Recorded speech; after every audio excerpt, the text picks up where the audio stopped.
সুপ্রিয় শিক্ষার্থীবৃন্দ, আসসালামু আলাইকুম। তোমাদের অষ্টম শ্রেণীর যে বাংলা প্রশ্ন সেটি ইতিমধ্যে প্রকাশিত হয়েছে।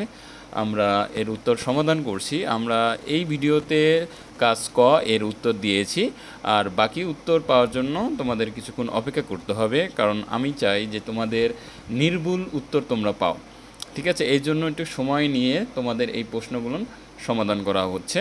তো দেখো, আমরা যে এখানে কাজ ক এর জোড়ায় আলোচনা এর উত্তর আমরা কিভাবে করেছি, তার আগে এখানে যে নির্দেশনা দেওয়া আছে আমি এই নির্দেশনা পড়ে শোনাচ্ছি। তোমার বিদ্যালয়ের উন্নয়ন বিষয়ক বৈঠক অনুষ্ঠিত হবে। এই বৈঠকে সকল শিক্ষক, শিক্ষার্থী, অভিভাবক একত্র হয়ে শিক্ষার্থীর নানা প্রয়োজন ও বিদ্যালয়ের নানা সমস্যা নিয়ে আলোচনা করবেন। এই আলোচনাকে সামনে রেখে শিক্ষার্থীদের কাছ থেকে লিখিত মতামত ও চাহিদা বা দাবি আহ্বান করা হচ্ছে।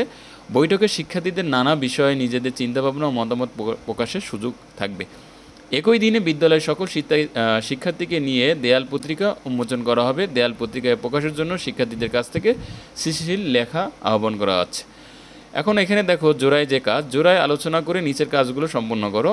অর্থাৎ এখানে যে কাজগুলোর কথা বলা হয়েছে, দেখো, তোমার বিদ্যালয়ে বিভিন্ন প্রয়োজন বা সমস্যা খুঁজে বের করতে হবে। এসব প্রয়োজন বা সমস্যা নিয়ে কার সাথে যোগাযোগ করা যায় তার একটি তালিকা করতে হবে, এবং যোগাযোগের মাধ্যমে ও উপকরণ কী হতে পারে সেগুলো নির্ধারণ করতে হবে। এবং তুমি কোন সমস্যাগুলো খুঁজে পেয়েছো এবং কোনগুলো তোমার গ্রুপের মাধ্যমে পেয়েছো সেগুলো এখানে উপস্থাপন করতে হবে। চলো আমরা উত্তরে চলে যাই। তো এখানে দেখো যে কাজ এক, শ্রেণীকক্ষে বিভিন্ন সমস্যা সমাধান, মানে সমস্যা এর একটি সম্ভাব্য তালিকা। দেখো, সমস্যা ধরন এবং সমস্যার বিবরণ। শ্রেণীকক্ষে অবকাঠামোগত সমস্যা, সেটা এখানে লেখা আছে। শিক্ষা উপকরণ ও সরঞ্জামের প্রভাব বা অভাব, সেটা এখানে লেখা আছে।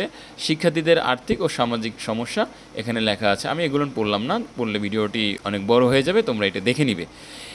এবং এই যে সমস্যাগুলো যে আমি বের করেছি, তাহলে যে বিষয়গুলো আমি খুঁজে পেয়েছি: বিদ্যালয়ের মাঠ পরিষ্কার করার যন্ত্রাংশ, পানির ব্যবস্থা, টয়লেট টিস্যু, মগ, সাবানের অনুপস্থিতি। আর গ্রুপে আলোচনার মাধ্যমে যা পেয়েছি সেটা হলো চেয়ার টেবিলের অভাব, কলম পেন্সিলের অভাব, বোর্ড ও ম্যাপের অভাব। আচ্ছা, এই সমস্যা অর্থাৎ বিদ্যালয়ের সমস্যা নিয়ে যার সাথে যোগাযোগ করা যায় তার তালিকা বিদ্যালয়ের সমস্যার জন্য স্কুলের প্রধান শিক্ষককে অবহিত করা যায়। এছাড়া স্কুলের ব্যবস্থাপক কমিটিকে সমস্যার কথা অবহিত করা যায়। এরপরে আছে সমস্যার কথা আমরা সরাসরিভাবে বলতে পারি, তবে এর জন্য আমাদের আনুষ্ঠানিকভাবে আবেদনপত্র দাখিল করতে হবে। এটা বিভিন্ন স্কুলের বিষয়ের উপরে আসলে ডিপেন্ড করে। এটা এইভাবে মূলত প্রশ্নের সমস্যা তোমরা সমাধান করবে। এটাও মূলত আমি কাজ এক এর কিছু অংশ তোমাদের সামনে উপস্থাপন করলাম।